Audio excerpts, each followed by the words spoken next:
it is rarely ever rejected. The ruiners of Nigeria have done a fantastic job of feathering their own nest by plucking the feathers of the Nigerian victims. Without anesthesia of any sort, they just keep plucking the feathers and they've used it to feather their own nest. So if the Nigerian people are now universally groaning, for someone like me who is completely convinced that only a revolution will save Nigeria, I'm extremely happy. Because what they are doing is that they are helping me to recruit the foot soldiers for the revolution that must change this country.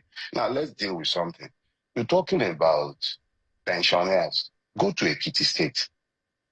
Some people have retired for over 15 years. They've received nothing, not a dime. These ones are talking about 30-something months. Let me explain, my dear sister. What has happened to us is that we have been functionally enslaved by a system that is not designed to deliver any value to the people.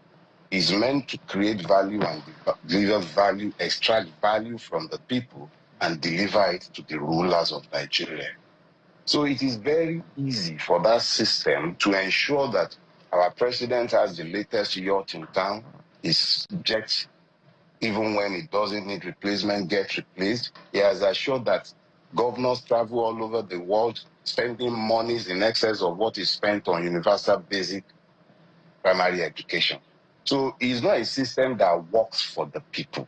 And the more the system illustrates how it has become alienated from the people, the happier somebody like me is, because it helps me to drive home the message I constantly try to get to the people, that regardless of whether you are Yoruba, Igbo, Fulani, Igbo, Ijo, whatever you get to be, the rulers of Nigeria don't care. You only exist to be extracted from. But when they get to that level, they don't care where you are from because they are one. So if it takes this suffering to awaken the people to the reality of their situation, I'm happy. Because what you are describing, those are episodes. You're looking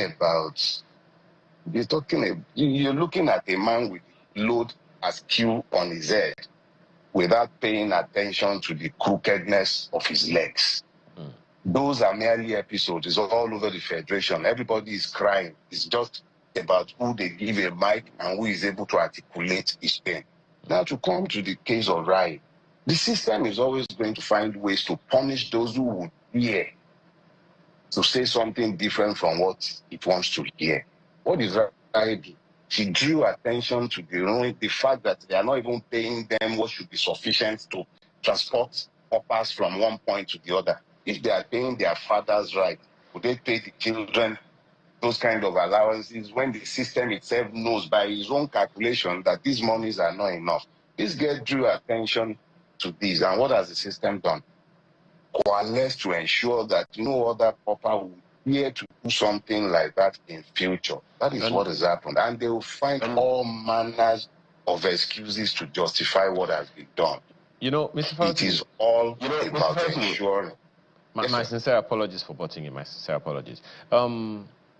Each time I hear you speak, one thing that I see, I hear, you're talking about the system. And it's not today. I was an active broadcast journalist in the 90s, following the botched Third Republic. I saw what civil society organizations did. I saw the time when Nigerians left home. They weren't sure whether or not they were going to come back that particular day. And it happened for 6 years or so, between 1993 and 1999, when we returned to the Fourth Republic. But there is a question that I've been asking on this program every opportunity I have. And that's the Nigerian vision.